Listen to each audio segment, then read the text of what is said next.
7th chapter का जो 16th example है वो हमारे पास में है कि 3 पिंड, एक वलय, एक ठोस बेलन और एक ठोस गोला एक नत तल पर बिना फिसले लौटनी गति करते हैं।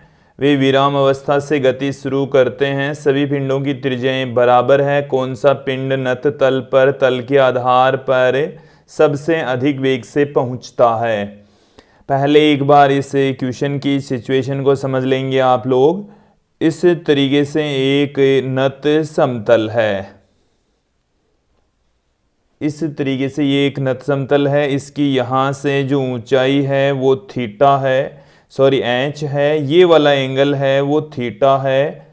और यहाँ से हम किसी पिंड को लुढ़का रहे हैं तो वो बिना फिसले हुए इस पथ पर गति करता हुआ यहाँ पर पहुँचता है। हमें ये पूछा है कि यहाँ पर पहुँचने वाले इन तीनों पिंडों में से सबसे अधिक वेग किसका होगा।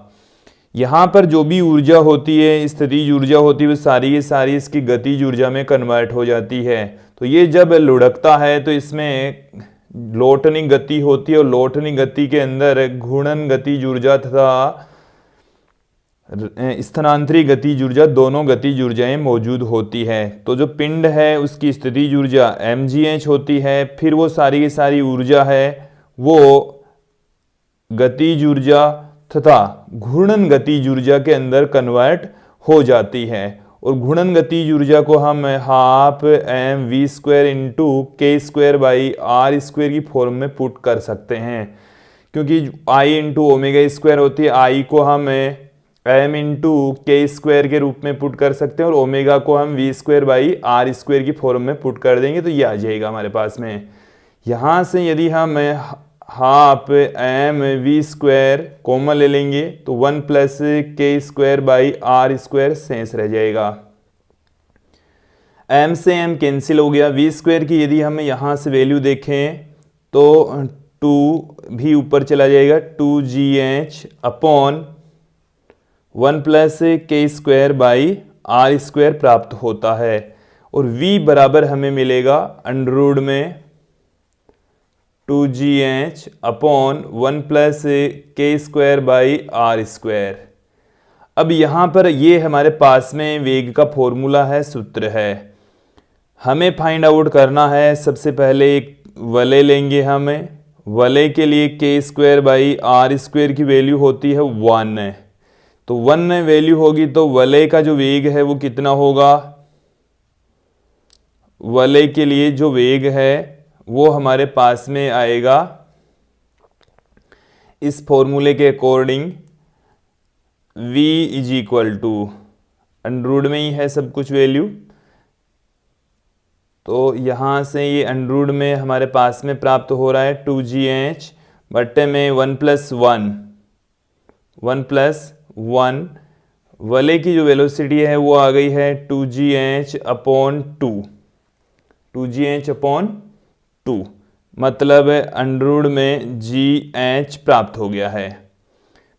ये हमारे पास में वैल्यू आई है वलय के लिए। फिर हम बात करते हैं, हमें दूसरी जो स्थिति दे रखी है ठोस बेलन। तो ठोस बेलन के लिए,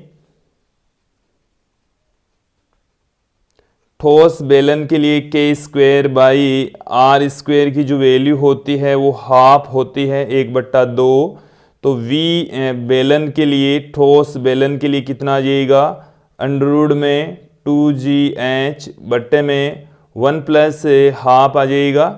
तो ये यहाँ से 3/2 से 2 ऊपर चला गया तो 4gh बट्टे में 3 आ जाएगा हमारे पास में। फिर गोले के लिए, तो ठोस गोले के लिए हमारे पास में के स्क्वायर बाई आर स्क्वायर की वैल्यू होती है 2/5। तो यहाँ से जब इसको कैलकुलेट करेंगे, गोले के लिए वेलोसिटी फाइंड आउट करेंगे तो हमारे पास में आ गया 2gh बट्टे में 2/5, तो 7/5, तो 5 ऊपर चला जाएगा तो ये आ गया 10gh बट्टे में 7। यहाँ से ये हमारे पास में गोले का फॉर्मूला, ये हमारे पास में है बेलन का फॉर्मूला। और ये हमारे पास में है वलय का फॉर्मूला। तो यहां से आप देखेंगे कि जो गोले वाला फॉर्मूला 10/7 सबसे जो वैल्यू अधिक होती है वो 1.4 के समथिंग इसकी होगी, अंडरवुड में 1.4 है, यहाँ पर अंडरवुड में 1.3 है, जीएच तो तीनों में ही है, तो यहाँ पर 1.3 इसको हम पुट कर सकते हैं अंडरवुड में 1.33 GH, और ये आ जाएगा 1.4, 7 तो 4 टाइम्स चला गया, 30 में 4 टाइम्स फिर 2, 1.42 GH, और ये 1 GH है। तो यहाँ पर गोले के लिए वेलोसिटी का फॉर्मूला है या जो वैल्यू है वो सबसे ज़्यादा प्राप्त होती है। तो हम कह सकते हैं कि यदि हम इस नत समतल से समान त्रिज्या वाले गोले, बेलन और वलय को यदि लुढ़काते हैं, वो लोटनी गति करते हैं, तो सबसे पहले नीचे गोला पहुँचेगा, वलय सबसे बाद में पहुँचेगी।